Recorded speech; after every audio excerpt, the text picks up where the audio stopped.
आइए सुनते हैं मुंशी प्रेमचंद्र की लिखी कहानी चोरी, जो बचपन की खट्टी मीठी यादों को दर्शाती है। प्रस्तुति सुजाता मिश्रा। हाय बचपन, तेरी याद नहीं भूलती। वह कच्चा टूटा घर, वह पुआल का बिछौना, वह नंगे बदन नंगे पांव खेतों में घूमना, आम के पेड़ों पर चढ़ना, सारी बातें आंखों के सामने फिर रही हैं। चमरौंधे जूते पहनकर उस वक्त कितनी खुशी होती थी, अब फ्लैक्स के बूटों से भी नहीं होती।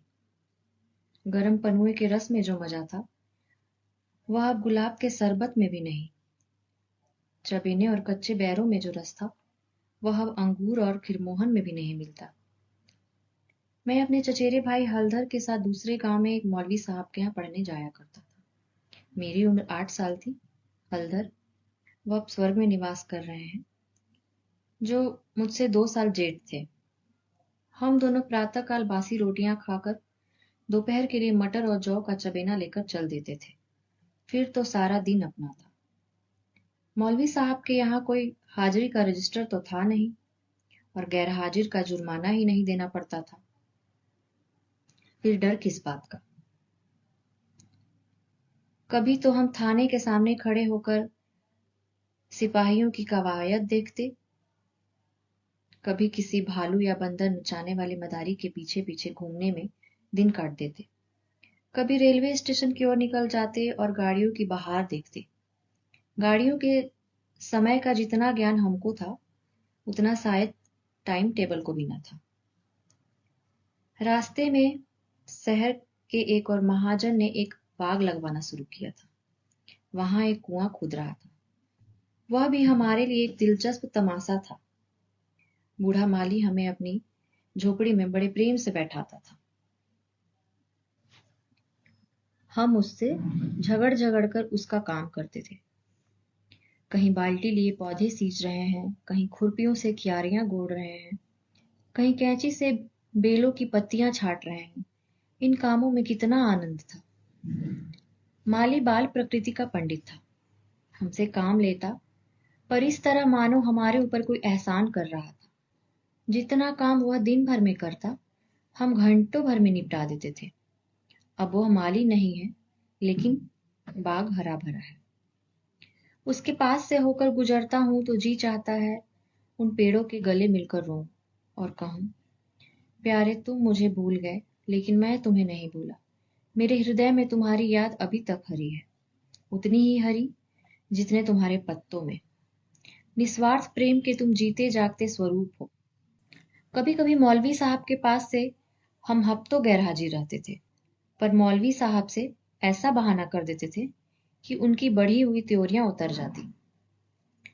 उतनी कल्पना शक्ति आज होती तो ऐसा उपन्यास लिख मारता कि लोग चकित रह जाते। अब तो यह हाल है कि बहुत सिर खपाने के बाद भी कोई कहानी सूझती है। खैर, मौलवी साहब पेशे से दर्जी थे। मौलवीगिरी केवल शौक से करते थे। हम दोनों भाई अपने गांव में कुर्मी कहारों से उनकी खूब बड़ाई करते थे। यूं कहिए कि हम मौलवी साहब के सफरी एजेंट थे। हमारे उद्योग से जब मौलवी साहब को कुछ काम मिल जाता, तो हम फूले न समाते। जिस दिन कोई अच्छा बहाना न सूझता, मौलवी साहब के लिए कोई न कोई सौगात ले जाते। कभी सेर आधा सिर फलियां तोड़ ली, तो कभी 10 5 उख, कभी जौ या गेहूं की हरी हरी बालें ले ली। उन सौगातों को देखते ही मौलवी साहब का क्रोध शांत हो जाता था। जब इन चीजों की फसल न होती, तो हम सजा से बचने के लिए कोई और ही उपाय सोचते। मौलवी साहब को चिड़ियों का बड़ा शौक था। मदरसे में श्याम, बुलबुल, दहियल और चिड़ियां पिंजरे में लटकते रहते थे। हमें सबक याद हो या ना हो, पर चिड़ियों को याद हो जाते थे। हमारे साथ ही वे भी पढ़ा करती थी। इन चिड़ियों के लिए बेसन पीसने में हम लोग खूब उत्साहित रहते थे। मौलवी साहब सब लड़कों को पतंगे पकड़ लाने की ताकीद करते थे। इन चिड़ियों को पतंगियों से विशेष रुचि थी। कभी कभी हमारी बला पतंगियों के ही सिर चली जाती थी। उनका बलिदान करके हम मौलवी साहब के रौद्र रूप को प्रसन्न कर लिया करते थे। एक दिन सवेरे हम दोनों भाई तालाब में मुंह धोने गए। हलधर ने कोई सफेद सी चीज मुट्ठी में ले रखी थी। मुझे दिखाई। मैंने लपक कर मुट्ठी खोली तो उसमें 1 रुपया था। विस्मित होकर पूछा, यह रुपया तुम्हें कहाँ मिला? हलधर बोले, अम्मा ने ताक पर रखा था, चारपाई खड़ी करके निकाल लाया। घर में कोई संदूक या अलमारी तो थी नहीं, रुपए पैसे एक ऊंचे ताक पर रख दिए जाते थे। एक दिन पहले चाचा जी ने सन बेचा था, उसी के रुपए जमींदार को देने के लिए रखे हुए थे। हलधर को न जाने कैसे पता लग गया। जब घर के सब लोग काम धंधे में लग गए तो अपनी चारपाई खड़ी की और उस पर चढ़कर रुपया निकाल लिया। उस वक्त तक हमने कभी रुपया छुआ तक न था। वह रुपया देखकर आनंद और भय की जो तरंगे दिल में उठी थी, वे अभी तक याद है। हमारे लिए रुपया एक अलभ्य वस्तु थी। मौलवी साहब को हमारे यहाँ से सिर्फ 12 आने मिला करते थे। महीने के अंत में चाचा जी खुद जाकर पैसे दे आते थे। भला कौन हमारे गर्व का अनुमान कर सकता है। लेकिन मार का भय आनंद में विघ्न डाल रहा था। रुपए अनगिनत तो थे नहीं, चोरी खुल जाना मानी बात हुई थी। चाचा जी के क्रोध का भी मुझे तो नहीं, पर हलधर को प्रत्यक्ष अनुभव हो चुका था। यूं तो उनसे ज्यादा सीधा साधा आदमी दुनिया में न था। चाचा ने उनकी रक्षा का भार सिर पर न रख लिया होता तो कोई बनिया उन्हें बाजार में बेच सकता था, पर जब क्रोध आ जाता तो फिर उन्हें कुछ न सूझता। और तो और चाची भी उनके क्रोध का सामना करने डरती थी। हम दोनों ने कई मिनट तक इन्हीं बातों पर विचार किया और आखिर यही निश्चय हुआ कि आई हुई लक्ष्मी को न जाने देना चाहिए। एक तो हमारे ऊपर संदेह होगा ही नहीं, अगर हुआ भी तो हम साफ इनकार कर जाएंगे, कहेंगे हम रुपया लेकर क्या करते। थोड़ा सोच विचार करते तो यह निश्चय पलट जाता और वह विभत्स लीला ना होती जो आगे चलकर हुई। पर उस समय हमें शांति से विचार करने की क्षमता ही न थी। मुंह हाथ धोकर हम दोनों घर आए और डरते डरते अंदर कदम रखा। अगर कहीं इस वक्त तलाशी की नौबत आई तो फिर भगवान ही मालिक है। लेकिन सब लोग अपना अपना काम कर रहे थे, कोई हमसे न बोला। हमने नाश्ता भी न किया, चबेना भी न लिया, किताब बगल में दबाई और मदरसे का रास्ता लिया। बरसात के दिन थे, आकाश पर बादल छाए हुए थे। हम दोनों खुश खुश मदरसे चले जा रहे थे। आज काउंसलिंग की मिनिस्ट्री पाकर भी शायद उतना आनंद न होता जो आनंद हमें उस वक्त महसूस हो रहा था। हजारों मंसूबे बांधते थे, हजारों हवाई किले बनाते थे। यह अवसर बड़े भाग्य से मिला था। जीवन में फिर शायद ही यह अवसर मिले, इसलिए रुपए को इस तरह खर्च करना चाहते थे कि ज्यादा से ज्यादा दिनों तक चल सके। यद्यपि उन दिनों 5 आने सिर बहुत अच्छी मिठाई मिलती थी और शायद आधा सिर मिठाई में हम दोनों अफर जाते। लेकिन यह ख्याल हुआ कि मिठाई खाएंगे तो रुपया आज ही गायब हो जाएगा। कोई सस्ती चीज खानी चाहिए जिसमें मजा भी आए और पेट भी भरे और पैसे भी कम खर्च हो। आखिर अमरूद पर हमारी नजर गई। हम दोनों राजी हो गए। 2 पैसे के अमरूद लिए। सस्ता समय था। बड़े बड़े 12 अमरूद मिले। हम दोनों के कुर्तों के दामन भर गए। जब हलधर ने खटकिन के हाथ में रुपया रखा तो उसने संदेह से देखकर पूछा, रुपया कहाँ पाया लल्ला? चुरा तो नहीं लाए? जवाब हमारे पास तैयार था। ज्यादा नहीं तो 2-3 किताबें पढ़ ही चुके थे। विद्या का कुछ कुछ असर हो चला था। मैंने झट से कहा, मौलवी साहब की फीस देनी है। घर में पैसे न थे तो चाचा जी ने रुपया दे दिया। इस जवाब से खटकिन का संदेह दूर हुआ। हम दोनों ने एक पुलिया पर बैठकर खूब अमरूद खाए। मगर अब 15.5 आने पैसे कहाँ ले जाएं? 1 रुपया छिपा लेना तो इतना मुश्किल काम न था। पैसों का ढेर कहाँ छिपता। न कमर में इतनी जगह थी और न जेब में इतनी गुंजाइश। उन्हें अपने पास रखना चोरी का ढिंढोरा पीटना था। बहुत सोचने के बाद यह निश्चय किया कि 12 आने तो मौलवी साहब को दे दिए जाएंगे।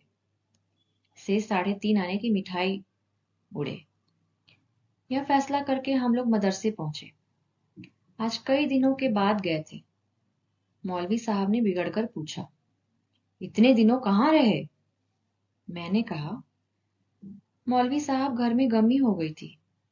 यह कहते कहते 12 आने उनके सामने रख दिए। फिर क्या पूछना था? पैसे देखते ही मौलवी साहब की बाँछें खिल गई। महीना खत्म होने में अभी कई दिन बाकी थे। साधारणतः महीना चढ़ जाने और बार बार तकाजे करने पर भी कहीं पैसे मिलते थे। अब की इतनी जल्दी पैसा पाकर उनका खुश होना कोई अस्वाभाविक बात न थी। हमने अन्य लड़कों की ओर सगर्व नेत्रों से देखा, मानो कह रहे हो, एक तुम हो कि मांगने पर भी पैसे नहीं देते, एक हम हैं कि पेशगी देते हैं। हम अभी सबक पढ़ ही रहे थे कि मालूम हुआ आज तालाब का मेला है, दोपहर में छुट्टी हो जाएगी। मौलवी साहब मेले में बुलबुल उड़ाने जाएंगे। यह खबर सुनते ही हमारे खुशी का ठिकाना न रहा। 12 आने तो बैंक में जमा ही कर चुके थे। 3:30 आना में मेला देखने जाने की बात तय हुई। खूब बहार रहेगी, मजे से रेवड़ियां खाएंगे, गोलगप्पे उड़ाएंगे, झूले पर चढ़ेंगे और शाम को घर पहुंचेंगे। लेकिन मौलवी साहब ने एक कड़ी शर्त लगा दी कि सारे लड़के छुट्टी से पहले अपना अपना सबक सुना दें। जो सबक न सुना सकेगा उसे छुट्टी न मिलेगी। नतीजा यह हुआ कि मुझे तो छुट्टी मिल गई, पर हलधर कैद कर लिए गए और कई लड़कों ने भी सबक नहीं सुनाए थे, उन्हें भी वहीं रोक लिया।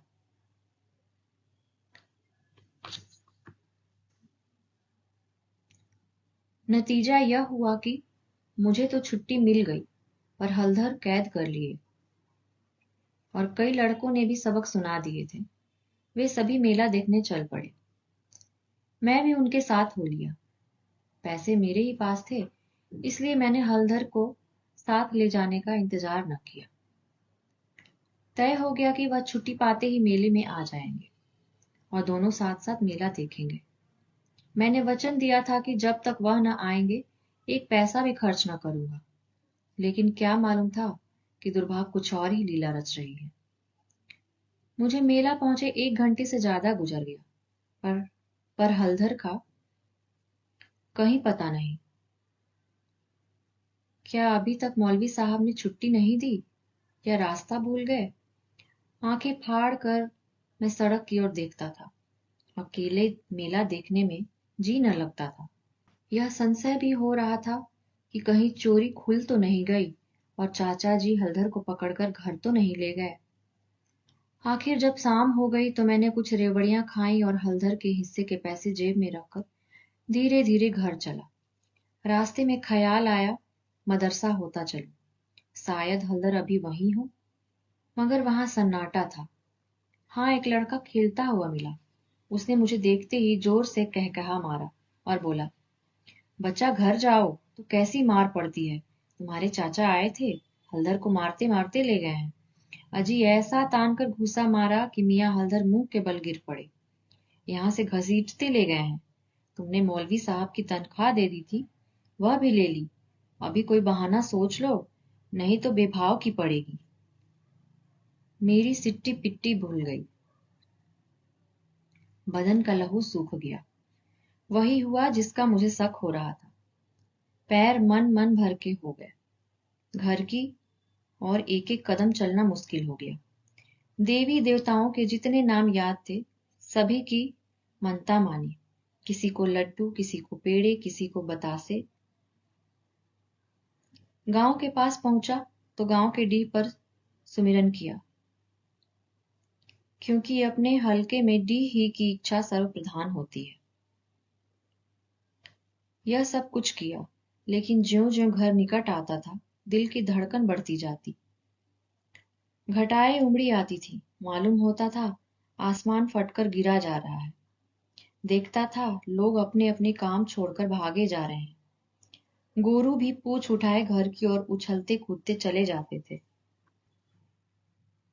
चिड़िया अपने घोंसलों की ओर उड़ी चली जाती थी। लेकिन मैं उसी मंद गति से चला जा रहा था, मानो पैरों में शक्ति नहीं। जी चाहता था जोर का बुखार चढ़ाए या कहीं चोट लग जाए, लेकिन कहने से धोबी गधे पर नहीं चढ़ता, बुलाने से मौत नहीं आती। बीमारी का तो कहना ही क्या, कुछ न हुआ और धीरे धीरे चलने पर भी घर सामने आ ही गया।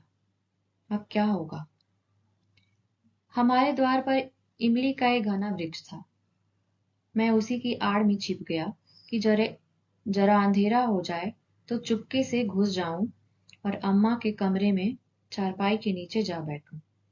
जब सब लोग सो जाएंगे तो अम्मा से सारी कथा कह सुनाऊंगा।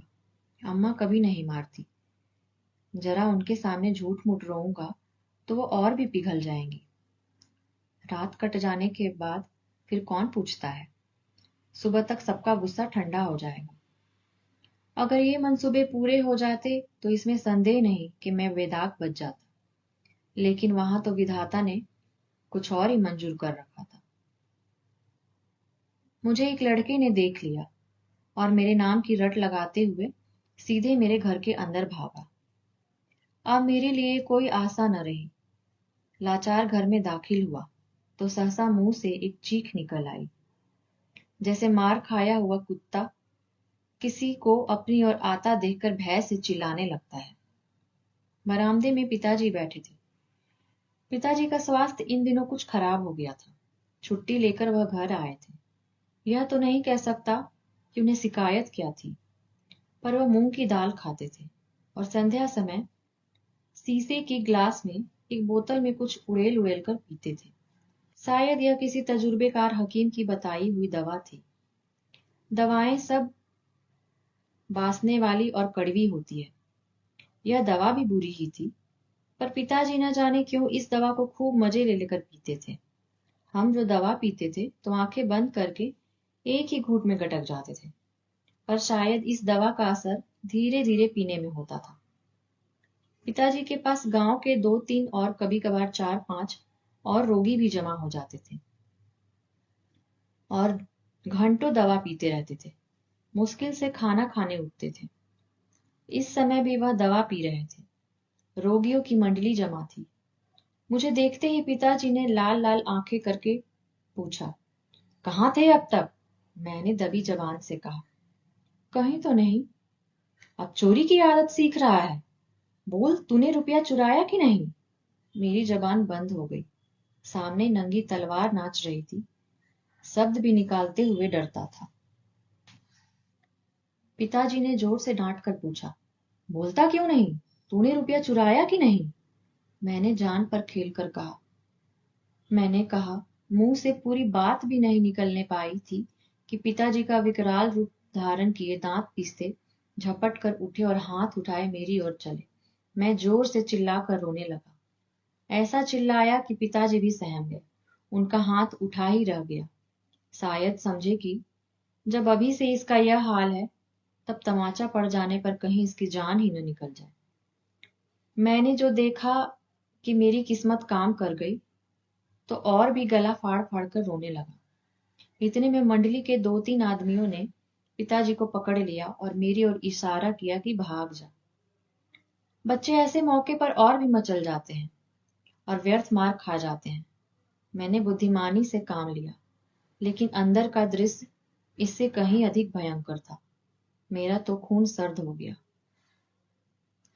हलधर के दोनों हाथ एक खंभे से बंधे हुए थे।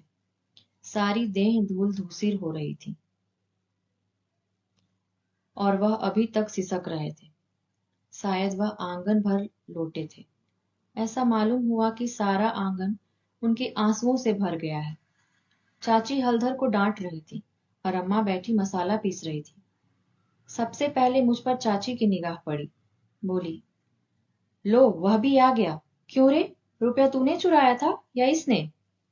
मैंने निसंसक होकर कहा। हलधर ने। अम्मा बोली, अगर उसी ने चुराया था तो तूने घर आकर किसी को कहा क्यों नहीं? अब झूठ बोले बगैर बचना मुश्किल था। मैं तो समझता हूं जब आदमी को जान का खतरा हो तो झूठ बोल लेना क्षम्य है। हलधर मार खाने के आदी थे। 2-4 घूंसे और पड़ने से उनका कुछ न बिगड़ सकता था। मैंने मार कभी न खाई थी। मेरा देह तो 2 ही 4 घूंसों में काम तमाम हो जाता। फिर हलधर ने भी तो अपने को बचाने के लिए मुझे फंसाने की चेष्टा की थी। नहीं तो चाची मुझसे यह क्यों पूछती कि रुपया तूने चुराया या हलधर ने। किसी भी सिद्धांत से मेरा झूठ बोलना इस समय अस्तुत्य नहीं तो क्षम्य जरूर था। मैंने छूटते ही कहा, हलधर कहते थे किसी से बताया तो मार ही डालूंगा। अम्मा, देखा, वही बात निकली ना। मैं तो कहती थी मेरा बच्चा को ऐसी आदत नहीं। पैसा तो वो हाथ से छूता ही नहीं, लेकिन सब लोग मुझी को उल्लू बनाने लगे थे। हलधर, मैंने तुमसे कब कहा था कि बताओगे तो मार दूंगा। मैंने कहा, वहीं तालाब के किनारे तो कहा था। हलधर, अम्मा बिल्कुल झूठ बोलता है ये। चाची, झूठ नहीं सच है। झूठा तो तू है और तो और सारा संसार सच्चा है। तेरा नाम निकल गया है ना। तेरा बाप नौकरी करता, बाहर से रुपए कमा लाता, 4 जने उसे भला आदमी कहते तो तू भी सच्चा होता। अब तो तू ही झूठा है। जिसके भाग में मिठाई लिखी थी उसने मिठाई खाई, तेरे भाग में तो लात खाना ही लिखा था। यह कहते हुए चाची ने हलधर को खोल दिया और हाथ पकड़कर भीतर ले गई। मेरे विषय में स्नेहपूर्ण आलोचना करके अम्मा ने पासा पलट दिया था। नहीं तो अभी बेचारे पर न जाने कितनी मार पड़ती। मैंने अम्मा के पास बैठकर अपनी निर्दोषिता का राग खूब आलापा। मेरी सरल हृदय माता मुझे सत्य का अवतार समझती थी। उन्हें पूरा विश्वास हो गया कि सारा अपराध हलधर का है। एक क्षण बाद मैं गुड़ चना लिए कोठरी से बाहर निकला। हलधर भी उसी वक्त चिवड़ा खाते हुए बाहर निकले। हम दोनों साथ साथ बाहर आए और अपनी अपनी आप बीती सुनाने लगे। मेरी कथा सुखमय थी, हलदर की दुखमय, पर अंत दोनों का एक ही था, गुड़ और चबेना। अभी आप सुन रहे थे मुंशी प्रेमचंद्र की लिखी कहानी चोरी। प्रस्तुति सुजाता मिश्रा।